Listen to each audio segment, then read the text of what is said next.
देखिए, जब विपक्ष करीब पूरा विपक्ष देश का और विपक्ष के नेता राहुल गांधी ने तथ्यों के साथ चुनाव प्रक्रिया को लेकर अगर बात पब्लिक डोमेन में रखी है तो कम से कम इतना तो जरूर बनता है कि इलेक्शन कमीशन जो बात वो कह रहे हैं उसको इन्वेस्टिगेट करे और उस पर जनता के सामने अपना पक्ष रखे।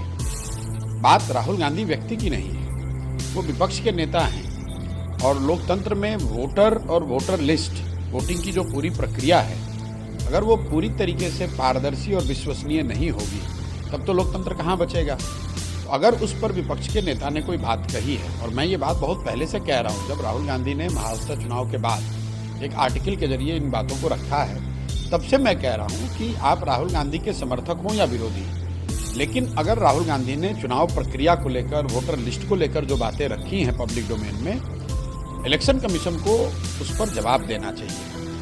इलेक्शन कमीशन को मेरी अपनी अपेक्षा ये थी कि इलेक्शन कमीशन ये कहेगा कि ये मुद्दे इन्होंने उठाए हैं जिसकी हम लोग जांच करेंगे और उस पर जवाब देंगे, बजाय इसके कि आप उसको जांच करें, उस पर अपना पक्ष रखें। ये कहना कि ओथ के अंदर दीजिए, वो कीजिए, तो इट्स लाइक ब्रशिंग असाइड। तो अगर आप ऐसा करेंगे तो नेचुरली लोग रोड पे उतरेंगे ही उतरेंगे। वो तो देखिए, लोकतंत्र में जो होता है, आप धरना प्रदर्शन करेंगे, कहीं पुलिस अपना जो काम कर रही है वो कर सकती है।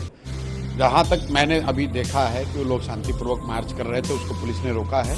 वहाँ की क्या स्थिति है मुझे मालूम नहीं है। विषय मार्च नहीं है, विषय ये है कि जब वोटर लिस्ट को लेकर, वोटिंग की प्रक्रिया को लेकर इतने बड़े पैमाने पर कोई बात रखी गई है तो इलेक्शन कमीशन को उसका जवाब देना चाहिए।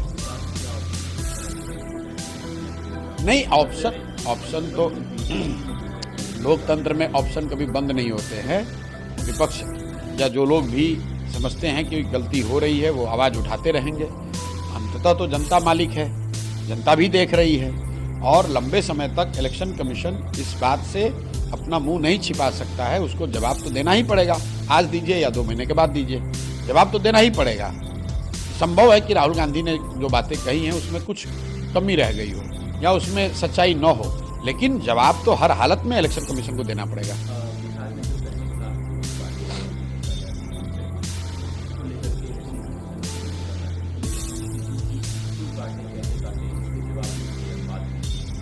देखिए, ये जो राहुल गांधी ने बात उस दिन प्रेस कॉन्फ्रेंस में उठाई है वो वोटर एडिशन को लेकर है। बिहार में जो एसआईआर हो रहा है ये वोटर डिलीशन का मामला है।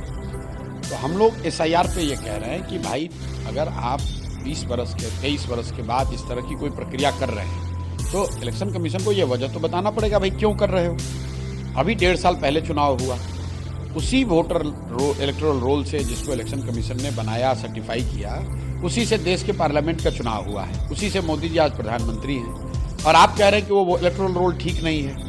एक तर्क ये है कि भाई लोकसभा के चुनाव हुए 1.5 वर्ष हो गए हैं, अब उसमें कुछ त्रुटियां आ गई हैं। तो अगर त्रुटि आ गई है इसका मतलब है, कल मैं 2 दिन पहले यहाँ पर अमित शाह जी आए थे, उनका बयान सुन रहा था कि बांग्लादेशी यहाँ आ गए, बांग्लादेशियों का नाम उसमें, नेपालियों का नाम उसमें है। अरे मेरे भाई, तो आप गृह मंत्री के तौर पर ये कह रहे हैं कि आपकी सरकार है दिल्ली में और बिहार में दोनों जगह, और पिछले 1.5 साल में बांग्लादेश से और नेपाल से घुसपैठिए आ गए, उन्होंने अपने पेपर बना लिए, उन्होंने इलेक्टोरल रोल में अपना नाम ऐड करा लिया, तो ये तो और भी गलत बात है। ये तो राहुल गांधी के बात को और बल देता है। राहुल गांधी भी तो यही कह रहे हैं कि भाई आप जिस इलेक्शन जो इलेक्टोरल रोल है उसकी सैनिटी नहीं है, उसकी शुद्धता पर सवाल तो उठाया जा रहा है। चैनल को लाइक, कमेंट, शेयर एंड